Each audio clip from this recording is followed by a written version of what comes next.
Hello, this is the second lecture of Law and Economics by Professor Sung Han of Yonsei University.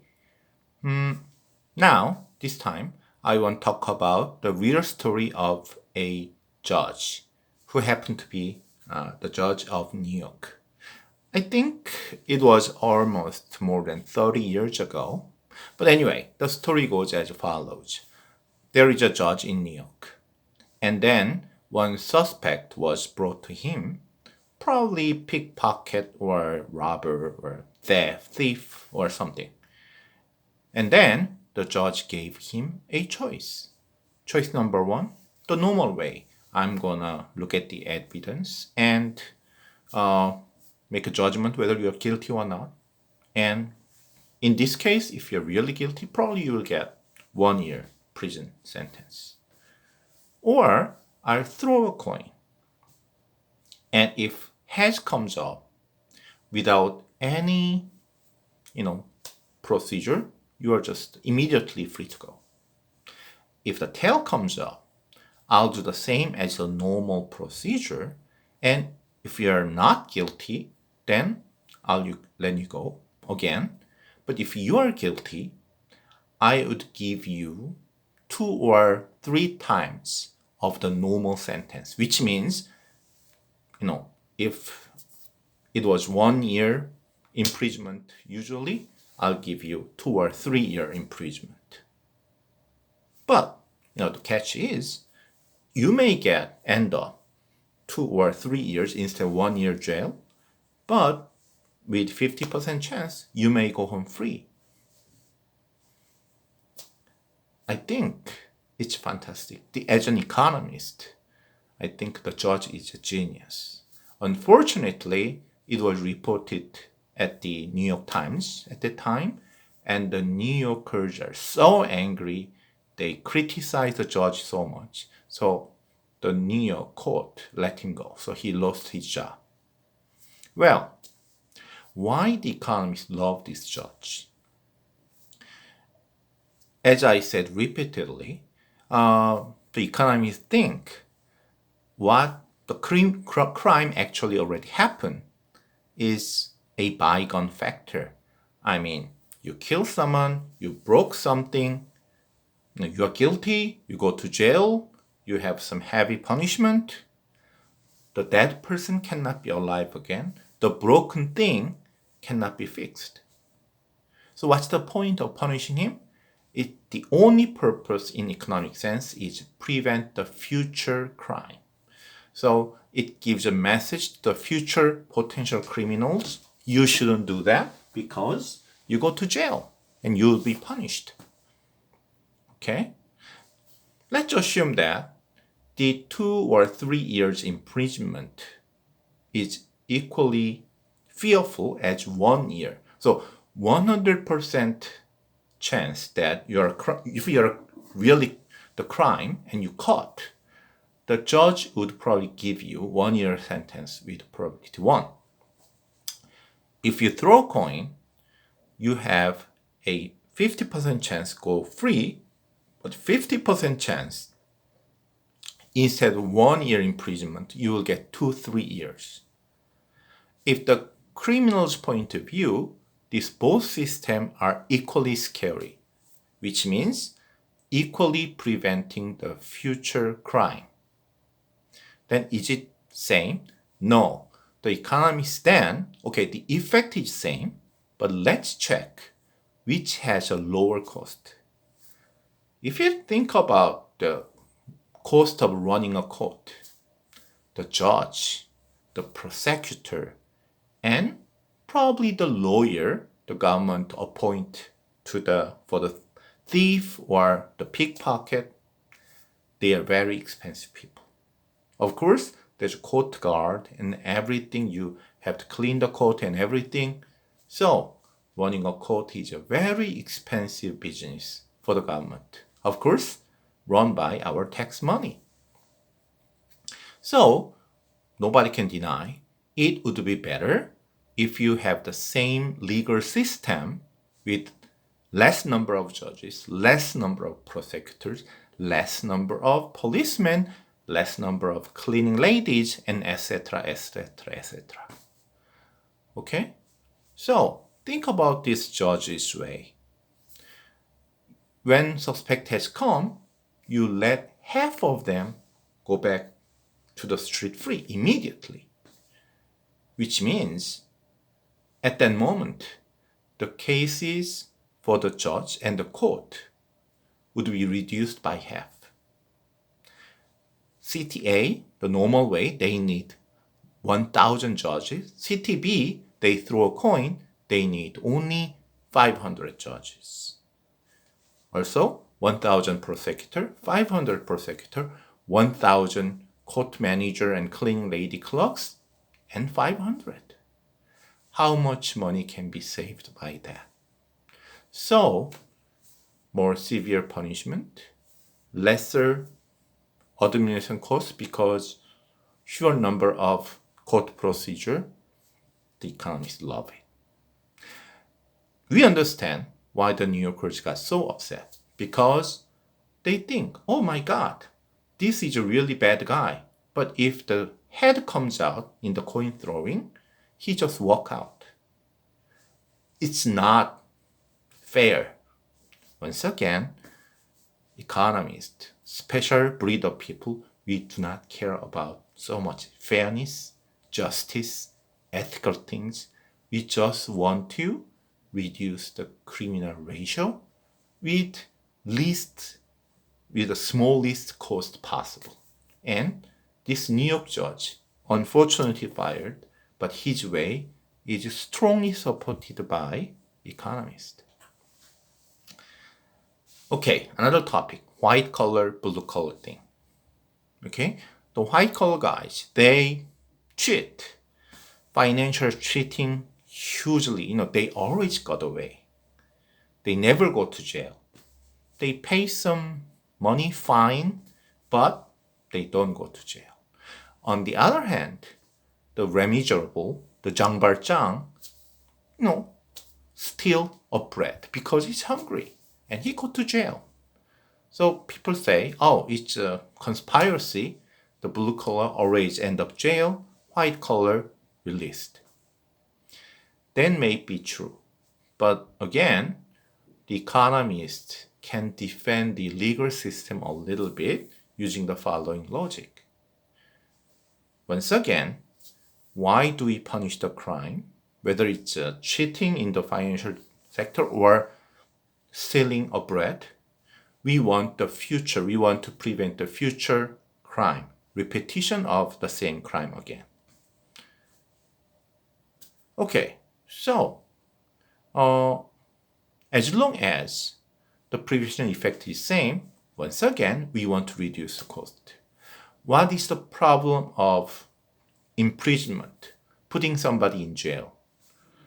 If you put someone, Professor Han, in jail for 2 years, I cannot do this lecture. I cannot make money. So the economic behavior activity of Professor Han would be stopped. Of course, that gives me, Professor Han, a damage, so he will never do that again.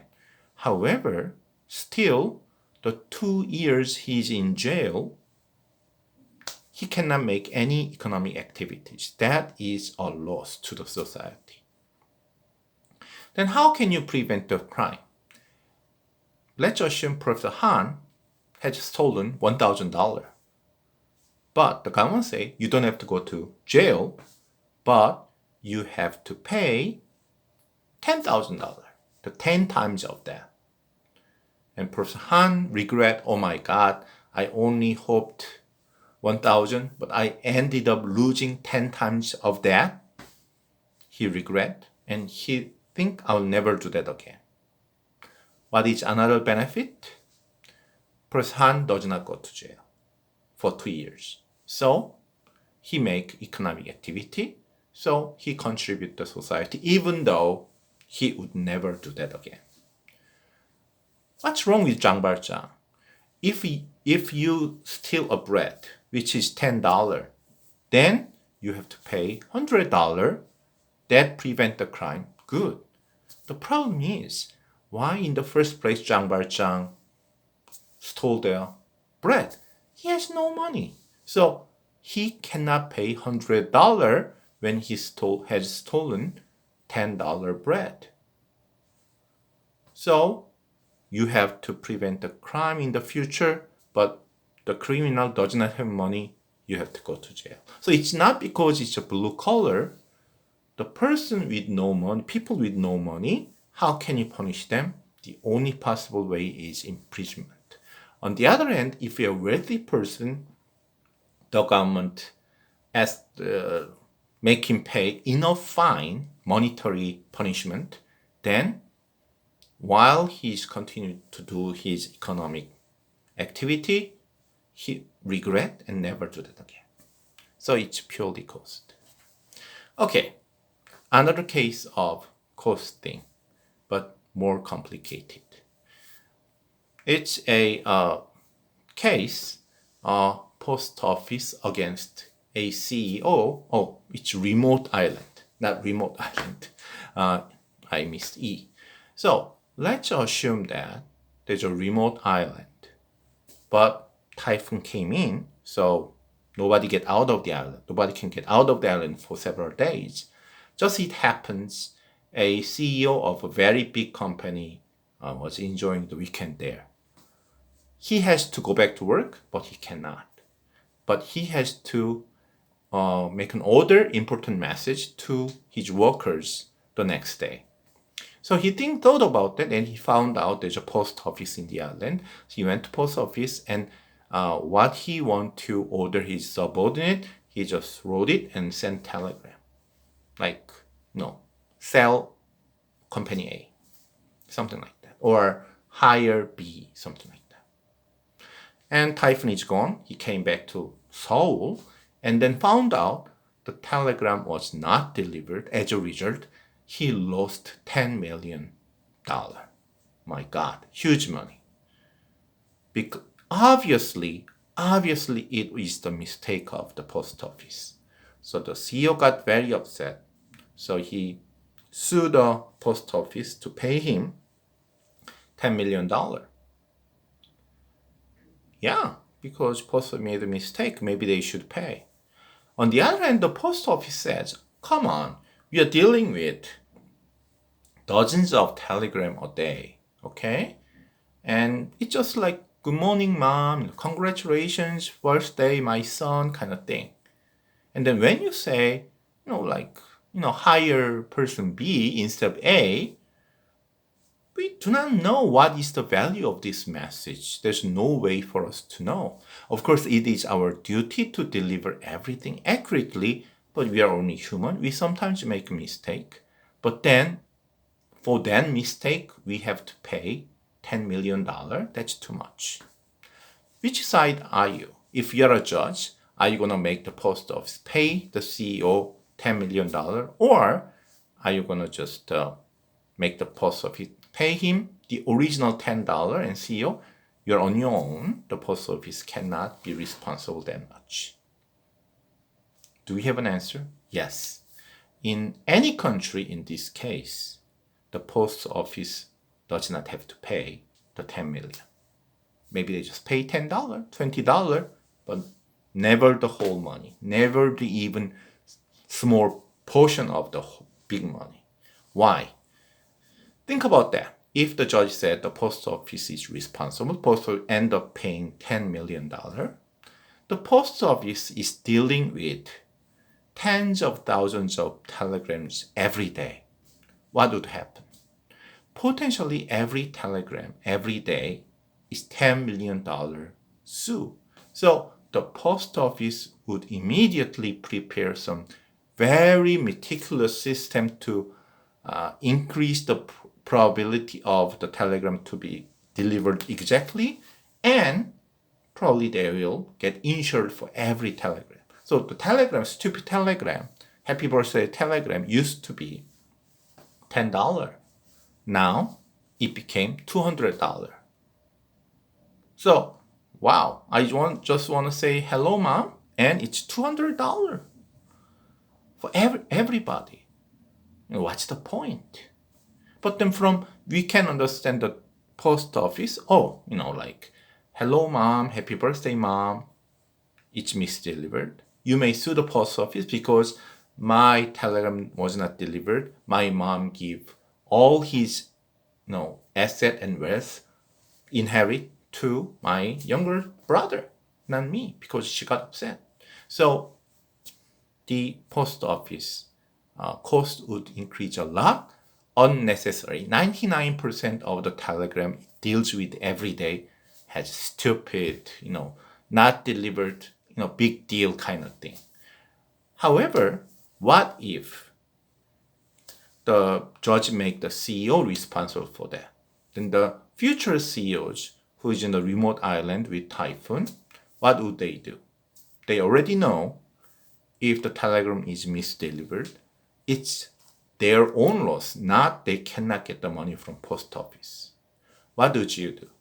Maybe you will send one telegram. Then what are you going to do? You call your office, the mobile phone, and you text it, and you Kakao Talk, SNS, and what else? You email them, and you find the fax machine and faxing them a couple of times. And do everything again and again.